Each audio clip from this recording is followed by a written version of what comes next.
थोड़ा technical problem आ गया था, इसलिए वो थोड़ा पॉज हो गया, तो इसलिए मैं आगे बढ़ रहा हूँ। ये उसी कड़ी में ही है। 15.28 करोड़ रुपए जमा हुए थे डीमोनेटाइजेशन में। और रिजर्व बैंक के करेंसी चेस्ट कितने हैं? 4075, 4075 करेंसी चेस्ट में वो पैसा आना था। और तमाम जो आंकड़ा मिलता है, तमाम लोगों से बातचीत होती है, रात की 2 बजे, यहाँ तक कि रात भर बेचारों ने काम किया है और वो पैसा आता रहा है, लो करेंसी चेस्ट में पैसा आ रहा है, क्योंकि डिमोनेटाइजेशन से। तो सवाल इस बात का है कि हमारे जो सेक्टर्स हैं, स्पेशली पेंशनर्स हैं, क्यों वंचित हो रहे हैं? तो ऐसा नहीं होना चाहिए। अभी हमने इंश्योरेंस एम्प्लॉयज़ को लिया ही नहीं है। अगर हम नेगोशिएबल इंस्ट्रूमेंट एक्ट में लेते हैं, तो नेगोशिएबल इंस्ट्रूमेंट एक्ट में तो सब लोग शामिल हो जाएंगे। फिर बैंक भी आएगा, LIC भी आएगा, इंश्योरेंस कंपनी के साथ साथ पोस्टल एम्प्लॉयज़ भी आएगा, होल पीपल लाइक दैट। तो सब उसी लाइन में खड़े हुए हैं। कतार बहुत लंबी है।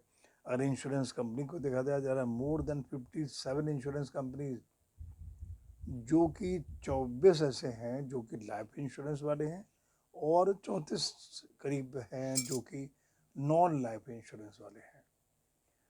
तो ये छोटे छोटे आंकड़े हैं। तो अगर आपको ये वीडियो पसंद है, और जो कि आपको यूट्यूब के माध्यम से, मैं आपको तमाम यूट्यूब के माध्यम से तमाम बैंकिंग सेक्टर के लोग रिटायर्ड पेंशनर्स के लिए फ़ाइट कर रहे हैं, और फाइट इज़ ऑन। इस फाइट की कड़ी में हम भी उसके साथ में शामिल हो जाते हैं। आप भी अपने यूनियन के माध्यम से चंदा देते हैं रेगुलरली, बेनिफिट सबको होगा, सिर्फ हमको नहीं होगा। जो चंदा नहीं देता उसको भी होगा। तो एक लड़ाई है, जिस लड़ाई को आपको लड़ना है, हमको लड़ना है। स्पेशली चाहे जो भी, हमारा फैमिली पेंशन बहुत कम है। और सबसे दुख की बात ये है, जो कि सबसे डेंजरस है, सेंट्रल गवर्नमेंट के जो लोग हैं उनके पास सेंट्रल गवर्नमेंट का हेल्थ स्कीम का कार्ड है। इतना बेनिफिट का चीज़ है जो ज़माने में हो गया है। उसके पास में कोई भी ऑपरेशन हो, किसी भी कड़ी का हो, चाहे 1 करोड़ का मामला हो, 2 करोड़ हो, हवाई जहाज से उड़ के जाइए, हेलीकॉप्टर से, सारा अमाउंट रियम्बर्स होता है। लेकिन हम लोगों को तो भाई वो पैसा देना पड़ता है, परचेज करना पड़ता है। बफर में हम इंश्योरेंस परचेज करते हैं।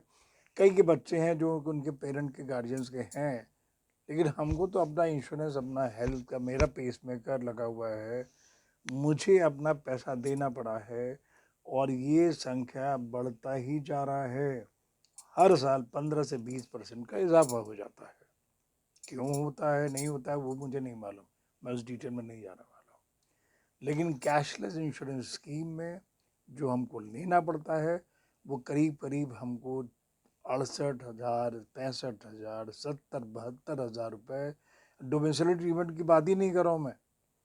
लेकिन ये जो पैसा है जो पेंशनर्स का है, एक तरह से मान लीजिए कि 2 महीने का पूरा ऑलमोस्ट पेंशन एक आदमी का चला जाता है सिर्फ इंश्योरेंस को परचेज करने में।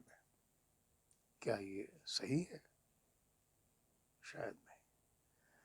तो इन्हीं शब्दों के साथ में मैं अमित बैनर्जी इस समय ये 2 कड़ी में होगा, तो आप वॉच करिए, और इसके लिए जो भी कमेंट्स होंगे आप हमको प्रोवाइड करिए, और इससे रिलेटेड जो है, अगर मुझसे कोई गलती हो गई तो उसका सुधार मैं ज़रूर करूँगा। अगले एपिसोड भाग 2 में, कोशिश करने वालों की हार नहीं होती, और नैया ज़रूर पार होगी जो है, लेकिन उसके लिए आपको लड़ना पड़ेगा। लड़ रहे हैं हम, लेकिन इस लड़ाई का असली मकसद है हमारे रिटायर्ड जो लोग हैं, जो साथी हैं, हमारा पेंशन ये 2024 के इलेक्शन के पहले अगर नहीं हुआ, मैं तो नहीं वोट देने वाला हूँ, बिल्कुल नहीं। मैं नोटा, ये मेरा है जो मुझे फंडामेंटल राइट दिया गया है, तो मैं उस राइट का इस्तेमाल करूँगा और करके रहूँगा। और मैं ये चीज़ मैं दावे के साथ में नहीं कर रहा हूँ, मैं आपको बता रहा हूँ।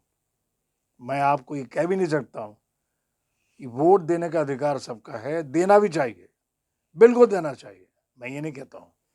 लेकिन हाँ, कम से कम हमारे लिए कोई सोचे भी तो। आखिरकार हमने इतने वर्षों तक काम किया है, सेवा दी है और निरंतर सेवा दी है। आज रिटायरमेंट के बाद भी लोग सेवा दे रहे हैं, डिपॉजिट ग्रोथ दे रहे हैं, मिलता क्या है? ठेंगा।